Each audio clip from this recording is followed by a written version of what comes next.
Salut les devins, c'est Saikyo. Goku invisible était-il en Ultra Instinct face à Sagambo? Utilisait-il la technique du Migate no Gokui face aux sbires de Moro qui était très largement dopé au power-up de la part du bouc maléfique?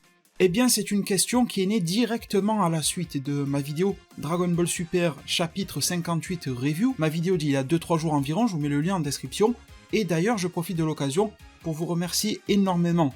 Vous avez été très nombreux à la visionner, mais aussi vous avez été très nombreux à la commenter, et je vous avoue que j'ai eu 2-3 galères de mon côté, et j'ai pas pu suivre la cadence, j'ai pas pu répondre à tout le monde. D'habitude, même si vous m'envoyez 1000 commentaires, je suis là pour lire et répondre à tout le monde. Dans ce cas-là, j'en suis extrêmement désolé de ne pas avoir pu être présent comme d'habitude pour vous répondre, et en plus cette fois-ci, vous étiez vraiment nombreux à commenter. Et de l'autre côté, je vous remercie du fond du cœur. Petit à petit, je vais pouvoir lire tous les commentaires, etc. que j'ai ratés. Mais en tout cas, je vous remercie infiniment d'avoir été là. Et étant donné que je n'ai pas pu répondre un par un comme je le fais d'habitude, eh bien je vous réponds de manière un petit peu globalisée ici. Merci infiniment pour tout le soutien sur toutes les vidéos, mais aussi en particulier sur la toute dernière en date avant celle-ci, la review du chapitre numéro 58. Alors même si je n'ai pas répondu à tout le monde, j'ai quand même répondu à un bon tiers, je pense, des commentaires sur cette vidéo-là. Et il y a eu pas mal de réactions par rapport à quelque chose que j'ai dit moi-même dans ma review. C'est-à-dire que le Goku invisible. Qu'est-ce que j'appelle Goku invisible? Je pense que vous savez tous déjà. Le Goku qui débarque en tant que sauveur, son ki n'est pas perceptible ni par Gohan ni par Piccolo, et en plus il ne peut pas être vu par ces deux mêmes personnages. Visuellement il n'apparaît pas, et pour nous lecteurs sur les pages, il n'apparaît pas non plus. Il se bat contre Sagambo qui n'est pas son power-up final mais qui est quand même très costaud, et on voit que Goku s'en sort avec une facilité incroyable, en plus d'être tout simplement invisible à l'œil nu, sauf pour deux personnages, pour Jaco et pour Moro.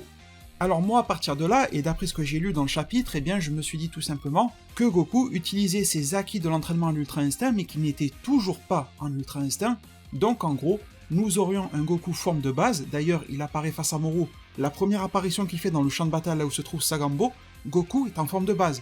Et bien justement je suis parti de ce constat-là en me disant qu'il utilise la forme de base et qu'elle est largement boostée aux habilités toutes nouvelles de l'Ultra Instinct, un petit peu à l'instar d'un Beerus qui se battait face aux 11 autres Akaishin dans la Battle Royale avant le tournoi du pouvoir. Beerus était en semi-Ultra Instinct mais il n'avait strictement aucune aura, aucun signe de transformation physique. L'Ultra Instinct est une technique, on est tous d'accord, mais un peu comme le Kaioken en fait qui venait rougir l'aura et apporter certaines teintes à Goku, eh bien l'Ultra Instinct vient apporter certaines autres teintes aux cheveux, à l'aura, etc. Donc, en plus d'être une technique, il y a aussi une transformation visuelle et physique. Sauf que pour Beerus, ça n'était pas le cas, et que pour Goku invisible, eh bien, allez savoir, étant donné qu'il était invisible, seul Jaco pourrait nous y répondre, seul Moro pourrait nous y répondre. Donc moi, j'avais émis l'hypothèse, et j'étais choqué, c'est ça qui vous a fait réagir, du fait que Goku soit si puissant en forme de base. Il y a une chose sur laquelle on était d'accord entre vous et moi en zone commentaire, c'est que Sagambo, il est facile d'un niveau SSJ God, SSJ Blue, et encore SSJ God, SSJ Blue de l'ancienne époque, avant que Goku power up, ce qui est déjà pas mal. Et donc là, Goku aurait franchi un cap, mais juste monstrueux, en forme de base, il serait plus fort que lui-même, vu qu'il dépasse Sagambo facilement, que lui-même avant l'entraînement avec Beerus en SSJ Blue, ou en SSJ God, c'est-à-dire que Goku forme de base Arc Moro serait plus puissant que Goku SSJ Blue Arc Broly, ou que Goku SSJ Blue Arc Tournoi du Pouvoir Jiren. C'est difficile à gober en si peu de temps, c'est vrai. Du coup, vous avez été très nombreux à me dire, et je vous en remercie, que peut-être que je faisais erreur, peut-être que mon interprétation était mauvaise, et que quand Goku arrive et qu'il est invisible, il a activé l'Ultra Instinct. Et ça expliquerait tout en fait, ça expliquerait pourquoi il dépasse à ce point Sagambo, ça expliquerait pourquoi Moro est capable de bloquer son coup quand Goku est en SSJ Blue, vous vous rendez compte? Si Goku invisible est si fort en forme de base, imaginez avec les acquis du Blue. Moro devrait se faire laminer, et pourtant il bloque le coup de Goku mais avec une facilité juste incroyable. Alors déjà en soi c'est monstrueux de la part de Moro, vu que Piccolo nous fait part du fait que Goku SSJ Blue est largement plus fort qu'avant en SSJ Blue, ça c'est un fait, mais imaginez si en plus il y combinait pas l'Ultra Instinct mais certains acquis qui sont liés à l'Ultra Instinct, un peu comme Kame Sennin qui est capable de bien bouger sans avoir l'Ultra Instinct. Du coup, je trouve vraiment que c'est un sujet très intéressant. Du coup, on va regarder ce qui se passe dans le chapitre. Tout commence quand Piccolo et Gohan ne peuvent plus grand chose face à Sagambo. Sagambo se dirige vers Jaco pour le tabasser et Sagambo est stoppé. Il sent que quelque chose est arrivé, mais il ne saurait pas dire quoi. Déjà, c'est pas mal de la part de Sagambo de déterminer que quelque chose est arrivé. Ça nous montre même qu'il surclasse Gohan et Piccolo qui ne l'ont pas senti arriver. Puis Jaco constate que quelque chose est là. Au sol également, autour de Sagambo, nous voyons quelques effets d'air de déplacement. Et puis Sagambo semble regarder dans un sens, mais le temps qu'il comprenne ce qui lui arrive, que ça lui est déjà arrivé, il commence à se prendre des patates en pleine tête, dans le corps, etc. Goku le martèle de coups et l'envoie virevolter dans tous les sens et Goku reste strictement invisible. Il n'y a aucune trace d'aura, on ne voit pas de forme de Goku en mode transposition, rien du tout. L'auteur ne s'est pas pris la tête, il a juste dessiné Sagambo se prenant des coups et à aucun moment il ne matérialise Goku en train de taper, sauf à un certain moment, regardez, où Sagambo va se faire envoyer directement sur Moro. Goku a décidé d'en faire ainsi et on voit en fait apparaître la main de Goku. Et si l'on essaie de regarder de près, ça reste difficile à déterminer, parce qu'au final, ce n'est qu'une main et un pied sur fond blanc, avec un petit peu beaucoup de trame de la part du dessinateur Toyotarou. En tout cas, visiblement, il n'y a pas de signe manifeste qu'il y ait une aura autour de Goku. Alors après, vous pourriez me répondre que c'est tellement zoomé sur la main de Goku, que allez savoir, en plus dans une version manga, si réellement il y a une aura autour de lui. En tout cas, il n'y a pas d'effet particulier, il n'y a pas de différenciation entre le pied de Sagambo et la main de Goku. Il y a peut-être un petit peu plus de trame noirâtre autour de Sagambo, et encore, voilà, c'est très similaire. L'anime, s'il existait, aurait pu nous aider et nous montrer justement que la main de Goku était entourée de l'aura de l'Ultra Instinct. Mais en tout cas, ce que je constate, les devins, c'est qu'à ce moment-là, il n'y a pas d'aura particulière à dénoter. Et pourtant, cette case-là est censée faire une sorte d'arrêt sur image sur Goku invisible qui se bat sur la case d'après. Goku n'apparaît toujours pas, il est toujours supposé être invisible. Donc ça nous met déjà sur la piste qu'il n'avait aucune aura activée. Et ensuite, bien évidemment, il arrive face à Moro, et Goku est en forme de base, toujours aucune aura. L'idée que vous m'avez proposée, c'est qu'un peu à l'instar du Vegeta ou du Goku, qui chacun à leur tour ont utilisé la technique, vous savez, d'alterner le SSJ God et le SSJ Blue pour préserver un petit peu plus le corps, pour surprendre l'adversaire, etc. Goku l'avait fait au tournoi du pouvoir, Vegeta l'avait fait face à Goku Black, pourquoi pas Goku ici avec l'Ultra Instinct? Il utiliserait l'Ultra Instinct uniquement de temps en temps, ce qui le rendrait invisible. Sauf que déjà, premier point qui ne va pas dans le sens de cette idée, qui est pourtant très bonne de votre part, ça expliquerait beaucoup de choses. Et je serais beaucoup moins choqué en fait de sa puissance face à Sagambo. Eh bien, c'est cette image-là. Les images sont parfois trompeuses, mais en tout cas c'est la seule que l'on a pour le moment. Il n'y a pas d'aura particulière à dénoter sur cette image-là, mais encore une fois, le contexte, la prise de vue qui nous est offerte dans cette case n'est pas parfaite pour pouvoir juger. L'autre indice que l'on a également, c'est Jaco. Jaco parle à Piccolo et Gohan et leur dit « Mais comment ça, vous n'êtes pas capable de voir Goku se battre ?» Il leur dit « Moi je le vois Goku. Il est en train de se déplacer à droite à gauche en utilisant, et là c'est un petit peu comique, une technique de super duper hyper vitesse. » Donc pour le moment, Jaco ne fait pas comprendre que Goku a une transformation supplémentaire. Il ne dit pas « Ah, physiquement il a changé », parce que c'est vrai que l'Ultra Instinct ressemble à la forme de base, mais malgré tout, il y a une aura supplémentaire. Avec ses bons yeux, Jaco le voit. Les pupilles de Goku changent, et je pense que Jaco, grâce à ses yeux justement, est très attentif aux détails. La coloration, en tout cas les reflets qu'il y a sur les cheveux, les mouvements des cheveux de Goku, devraient quand même alerter Jaco sur le fait qu'il n'est pas pareil, que son apparence est différente. Pourtant, Jaco parle juste d'un Goku qui se déplace, qui virevolte à droite à gauche à une vitesse extrêmement grande. C'est tout ce que dit Jaco. De l'autre côté, Moro est observateur et finit justement par déterminer que c'est bien Son Goku qui lui fait face, et là on en revient sur la scène que je viens de vous dire, où Goku attrape la jambe ou le mollet de Sagambo, le balance directement sur Moro, et Moro, vous savez, va le faire ricocher comme de la mer sur un rocher et tout ça. Bref, ça c'est pas le sujet c'est Goku. Goku ensuite se présente face à Moro, et il est en forme de base. Encore une fois, ça étaye l'idée que j'ai pu avoir et l'interprétation que j'ai pu avoir, comme quoi Goku est en forme de base face à Sagambo. Mais en même temps, l'idée que vous m'avez suggérée, c'est qu'il la désactiverait au bon moment, et l'activerait au bon moment. Donc Goku en étant capable, il a peut-être enlevé juste avant de se présenter face à Moro. D'ailleurs, durant cette discussion-là, il y a quelque chose qui pourrait également nous mettre sur la piste, c'est tout simplement que Goku dit, et attention, quand je vous donne des dialogues et ce genre de choses, je me base sur la version officielle des traductions, sur le site Manga Plus by Shueisha, parce qu'il y en a plein dans les commentaires qui m'ont sorti des traductions non officielles, à droite, à gauche, voilà, tout ça, ça veut rien dire. Déjà que dans la version officielle de Manga Plus en anglais, il peut y avoir des fois des petites coquilles de traduction, l'idéal c'est le japonais, mais bon, je fais avec le plus proche que j'ai, et que je puisse comprendre en officiel, donc c'est l'anglais.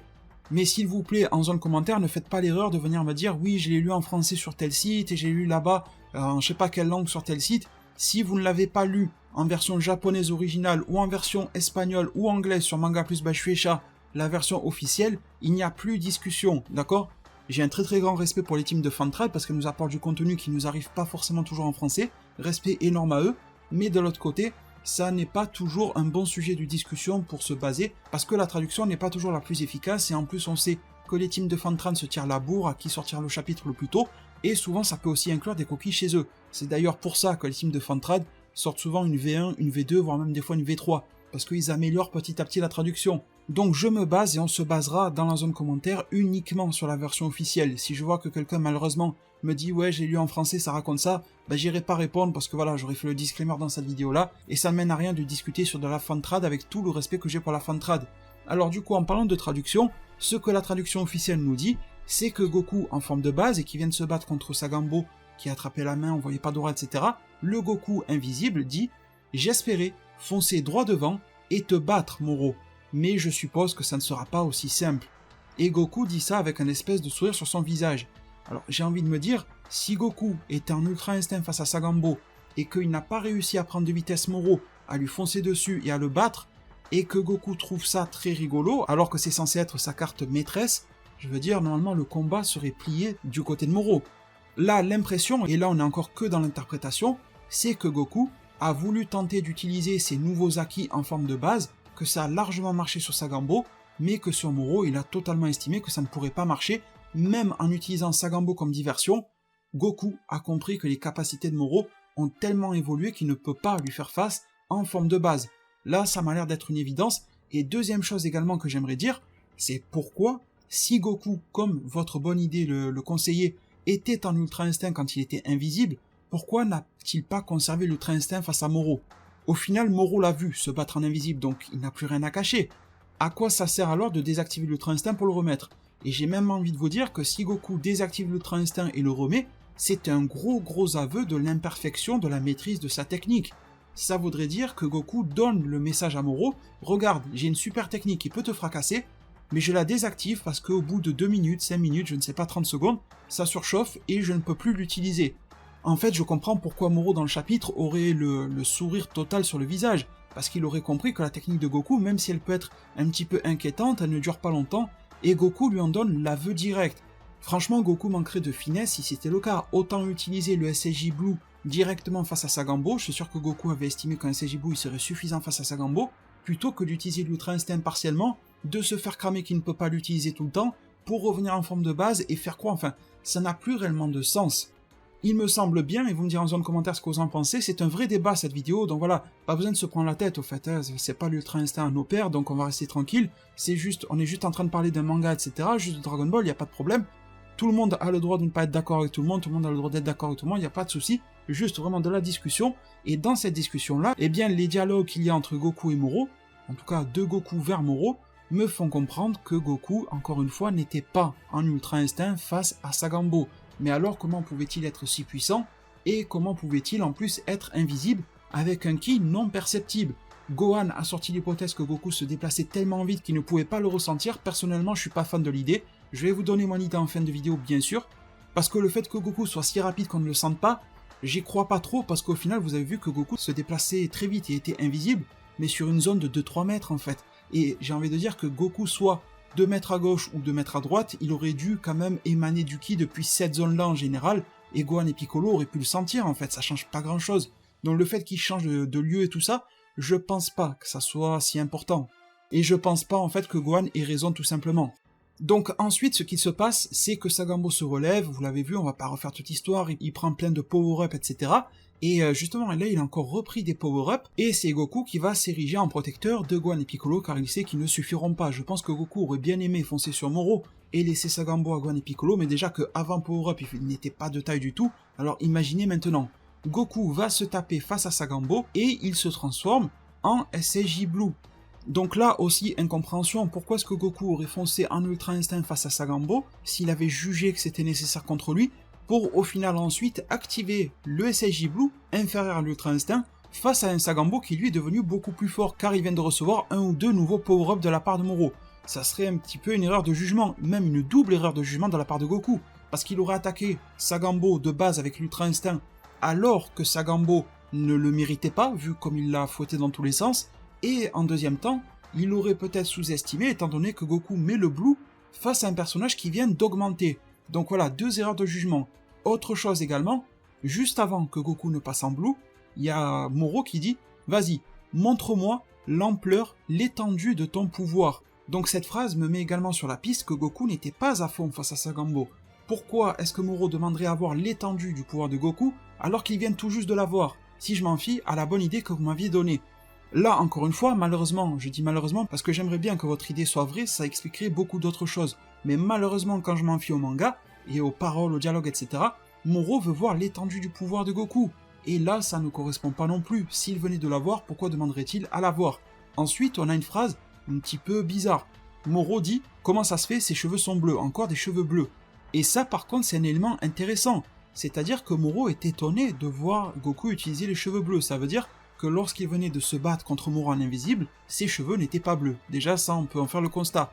Mais encore une fois, cette phrase-là de la part de Moro veut dire tout et rien. Ça peut peut-être être rabaissant vis-à-vis de Goku. Il y a quelqu'un en zone commentaire qui m'a dit « Écoute, peut-être que Moro dit encore des cheveux bleus, parce que justement, il a déjà vu la forme bleue de Goku et Vegeta sur Namek, il sait déjà plus ou moins où ça mène, même si Goku a power-up en blue, mais bon voilà, il la connaît déjà, il sait que c'est un power-up de puissance, mais pas plus que ça, tandis que l'Ultra Instinct augmente la puissance, mais il fait beaucoup d'autres choses en plus dans le corps de Goku. Et peut-être que c'est juste pour ça que Moro s'en étonne.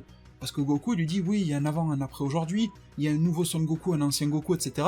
Il commence à lui vendre du rêve et Goku lui sort juste du blue. Donc forcément, Moro est déçu. Il s'attendait à une nouvelle forme, quelque chose comme ça.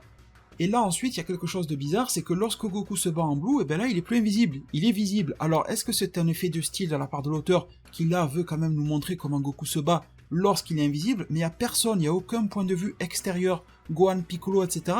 pour nous dire s'il est visible ou non. Ça aurait été bien d'avoir une page extérieure pendant le combat pour déterminer si vraiment il était visible ou pas. Malheureusement, on n'a que de l'inside au niveau du combat, vraiment du 1 vs 1, pas de regard extérieur, et une fois que c'est terminé, eh bien on a Gohan et Piccolo qui réapparaissent, et puis rebelote, on repart sur du combat, avec aucun point de vue extérieur, voilà, ça reprend à chaque fois comme ça, en boucle. Donc là, vous voyez que ça se complique, soit Goku est invisible mais on ne sait pas, soit Goku est visible parce qu'il est visible, tout simplement dans les pages, il n'y a pas non plus à se prendre la tête 3 ans, il est visible. D'ailleurs, je vais en profiter également pour faire une remarque, c'est que je me suis amusé à reprendre le chapitre numéro 41 de Dragon Ball Super, et dans ce chapitre-là, Goku utilise la forme finale de l'Ultra Instinct au-delà de celle qu'il utilise face à Moro, et en fait, celle aux cheveux blancs, donc aux cheveux gris, il se bat contre Jiren, tournoi du pouvoir, et Goku est visible. Il n'y a pas réellement de moment, sauf quelques petits effets, où Goku est invisible. Globalement, 80-90% du combat, je vous affiche quelques images, on le voit bien, hein, Goku, il n'y a vraiment aucune discussion. Goku est très visible, il y a même une page où Kame Sennin est choqué durant le combat en train de regarder Goku se bat, donc vous voyez, si Kame Sennin le voit, c'est tout vous dire. Donc vraiment, ce Goku invisible face à Sagambo me laisse perplexe, parce que si il était en Ultra Instinct niveau 1 cheveux noirs, invisible, mais que quand il est au niveau 2 cheveux blancs, il est visible, ça voudrait dire que la forme finale est plus faible et moins rapide que la forme initiale. Encore une fois, c'est très bizarre, vous voyez. Limite, c'est peut-être l'auteur qui se perd en cohérence, cette Taro et Toriyama, qui se perdent en cohérence, je ne sais pas, qui ont voulu faire un effet de style joli dans le chapitre 58, mais en tout cas, vous voyez que de nouveaux éléments, quand on compare au chapitre 41 et tout ça, nous montrent que Goku n'est pas en Ultra Instinct lorsqu'il se bat face à Sagambo au début. Et puis finalement, les devins, là, il y a un gros point positif par rapport à votre théorie, par rapport à votre idée et à votre remarque, c'est que vers la fin du chapitre, Moro s'adresse à Goku qui est en blue et lui dit « Ce n'était pas dans cette forme, et vous voyez même que dans la version officielle, c'est en gras, que tu as employé ces mouvements à grande vitesse. Et il lui dit même « Tant que tu ne me montreras pas la forme précédente, je forcerai Sagambo à continuer de se battre. » Donc là, j'ai envie de dire que Moro est très clair. La forme, l'apparence dans laquelle Goku se battait auparavant, les déplacements hyper rapides dont parle Jaco, eh bien ne sont pas le blue, et Moro fait référence à une autre forme. Là, j'ai envie de dire que votre idée prend un sens exceptionnel, c'est-à-dire que Moro lui-même valide le fait que Goku n'était pas dans cette forme-là, il l'a vu de ses propres yeux, il utilisait une autre forme. Et finalement, après la mort de Sagambo, Goku lui dit « Très bien, je suis prêt à te montrer », il lui dit pas à te remontrer, il dit pas à te montrer à nouveau, il lui dit à te montrer le pouvoir que j'ai gagné juste pour te battre. Moro lui dit « C'est exactement ce que je voulais entendre ». Goku repasse en forme de base, il se concentre, une aura apparaît autour de lui, la technique de l'Ultra Instinct, le premier niveau, les présages ou les signes de l'Ultra Instinct sont apparus, avec également le changement physique que ça implique en Goku. Donc là, les devins, de par les mots de Moro, il y a deux options. Il y en a une qui correspond tout à fait à votre théorie, c'est-à-dire que Goku utilisait l'Ultra Instinct, et face à Sagambo, en invisible et tout ça. Mais de par l'argumentaire que je viens de dérouler, vous vous rendez compte que même si vous êtes des purs convaincus de l'idée comme quoi Goku était invisible en Ultra Instinct, malgré tout, il y a des trucs qui clochent. Il y a des trucs qui concordent pas, il y a des trucs un petit peu bizarres. Aussi bien dans les dialogues, dans l'attitude, dans la case où on voit Goku attraper la jambe de Sagambo, etc. Il y a des choses qui manquent, il y a des choses qui sont incohérentes. Et de l'autre côté, il y a une autre idée également, et ça je vous ai mis sur la piste dès le début de vidéo, c'est que oui, Goku utilisait des acquis de l'Ultra Instinct, que sa forme n'était pas celle aux cheveux bleus, comme l'a fait remarquer Moro, il lui a dit que tu n'étais pas dans cette forme. Il était donc dans une forme aux cheveux noirs. Je vous ai fait rappeler en début de vidéo que Jaco ne mentionnait aucune aura, aucun changement de pupille, qui ne faisait mention de pas de changement physique en Goku. Donc la deuxième thèse la plus probable, c'est que Goku, en forme de base, est capable, tout comme Beerus, je vous montre les images, de se calmer, de s'apaiser. D'ailleurs ça ressemble un petit peu à ce qu'il fait pour se transformer en Ultra Instinct, pour activer la technique de l'Ultra Instinct. Il s'apaise, il ferme les yeux, ça ressemble en fait. Quand Beerus se bat en Ultra Instinct, on dirait la transition de Goku qui se transforme, vous voyez ce que je veux dire? Donc il y a un lien entre les deux. Quand Goku est arrivé face à Sagambo, on pourrait estimer dans une deuxième option, en tout cas c'est la mienne, qu'il l'utilisait de manière très partielle, tout comme Beerus, qui n'avait pas d'aura, qui n'avait pas de reflet sur son pelage ou quoi que ce soit, qui n'avait pas de pupille changeante au niveau de ses yeux, qui activait certaines capacités de mouvement, un truc un petit peu préliminaire en fait à l'Ultra Instinct, avant même le stade qu'il utilise là face à Moro, un peu comme si on avait un stade 0 de l'Ultra Instinct, ensuite on a le stade 1 qui sont les signes, les présages, puis enfin on aurait l'Ultra Instinct Kansei, le maîtriser. Et du coup quand on voit que ça permet à Beerus sans aucune transformation physique de tenir face à 11 Akaishin, je me doute que pour un Goku forme de base, activer de telles habilités sans réellement activer l'Ultra Instinct, ça pourrait lui permettre de tenir face à Sagambo. Après, bien sûr que je ne peux que m'incliner face aux propos de Moro, qui disait à Goku ce n'est pas cette forme que tu as utilisée pour les mouvements super rapides. Mais en même temps c'est vrai que l'Ultra Instinct et la forme de base se ressemblant un tout petit peu, peut-être que Jaco lui avait d'assez bons yeux pour voir que c'était la forme de base, mais peut-être que pour Moro, une forme aux cheveux noirs c'est une forme aux cheveux noirs surtout à cette vitesse-là. D'ailleurs, un autre truc un petit peu bizarre, c'est que Goku face à Sagambo, eh bien il utilise pendant un bon petit moment sa forme invisible. Mais pourtant, quand Moro la voit s'activer sur Goku, c'est à la fin du chapitre uniquement où il s'étonne et il détermine que ce n'est pas une habilité mortelle et que Goku lui explique un petit peu ce que c'est. Pourquoi est-ce que pendant tout le temps énormissime durant lequel Goku l'utilisait face à Sagambo d'après votre idée, Moro ne s'est pas rendu compte que ce n'était pas une technique mortelle? Ça aussi je me pose la question. Donc ma conclusion est que déjà je vous remercie de m'avoir mis la puce à l'oreille par rapport au fait qu'il pouvait être en train d'activer l'Ultra Instinct ou quoi, que ça me paraît un petit peu trop gros qu'il était déjà en Ultra Instinct dès le début du combat, face à Sagambo, que c'était présumé de ses forces pour ensuite repasser en bleu alors que Moro repower up, etc. Bref, je vais pas refaire toute la vidéo, hein, vous venez de l'entendre très sûrement. Et donc troisième option, pour retomber scénaristiquement sur nos pattes, le fait que l'on pourrait dire, et que l'on pourrait apprendre par la suite de Dragon Ball Super, que même en forme de base, tu peux être potentiellement capable d'utiliser des acquis de l'Ultra Instinct. Kame Sennin en est un exemple pur, Beerus en est un deuxième exemple pur, Whis, c'est un ange, c'est particulier, mais il n'a aucune aura qui s'active autour de lui quand il fait des esquives de fou et tout, Merus n'en avait pas non plus, mais par contre quand on est en forme de base et qu'on utilise de si grandes techniques sans réellement activer l'Ultra Instinct, on est quand même surpuissant. On a vu Kame Sennin face à Jiren, on a vu Kame Sennin se réillustrer à ce niveau-là face aux trois filles qui sont moins fortes que Jiren, mais quand même. On a vu Beerus qui à lui seul tient 11 Akaishin. On a vu Whis qui contre des Goku et Vegeta, bon voilà de base ils sont bien plus faibles que lui, est capable de folie. On a vu également Whis mettre un petit coup dans la nuque de Beerus et l'assommer totalement. Ouais, et pourtant Whis n'avait strictement aucune aura particulière autour de lui. Donc vous l'aurez compris, ce sujet-là est fortement lié à votre interprétation, à votre compréhension des choses. J'ai essayé de mettre en avant le plus possible d'éléments. Vous avez vu que quand ça penchait du côté de oui il avait l'Ultra Instinct, non il n'avait pas l'Ultra Instinct, j'ai essayé d'être le plus équitable possible. On a des arguments forts dans les deux sens, il y en a peut-être un petit peu plus dans le sens où Goku n'avait pas l'Ultra Instinct, mais il y en a de très très forts qualitativement dans le sens où oui il l'avait. Maintenant c'est bien évidemment à vous en zone commentaire de me dire ce que vous en pensez. Est-ce que le compromis que je vous propose vous semble cohérent? Est-ce qu'au final vous pensez que ce n'était pas du tout la réalité que je suis en train de dépeindre et que Goku était en Ultra Instinct? N'hésitez pas à me le dire, n'hésitez pas à argumenter, ça serait bien pour le débat. Dans tous les cas, que vous soyez d'accord ou non, du moment où vous exprimez votre avis dans le respect, il n'y a vraiment aucun souci. Si vous n'êtes pas d'accord, il n'y a vraiment pas besoin d'être irrespectueux, ça arrive un peu trop souvent. Il n'y a pas besoin du tout d'être désolé, ça aussi ça arrive souvent, il y a des gens tellement gentils qui me disent « Désolé, je suis pas d'accord », mais voilà vraiment, il n'y a pas besoin d'être irrespectueux, il n'y a pas besoin d'être désolé. Juste partagez-moi de manière très cordiale votre désaccord, je serai là, si c'est le cas, pour vous y lire et vous y répondre, en tout cas un maximum. Merci infiniment pour tout votre soutien, pour moi c'est toujours un gros plaisir de pouvoir vous partager des idées qui me passent en tête par rapport à Dragon Ball Super et d'autres sujets sur ma chaîne YouTube, j'espère qu'il en est de même pour vous. N'hésitez pas à vous faire plaisir en zone commentaire, n'hésitez pas à bombarder au niveau des pouces bleus, n'hésitez pas à vous abonner et à activer la cloche des notifications. Prenez tous extrêmement bien soin de votre futur, et à plus pour de prochains arts divinatoires.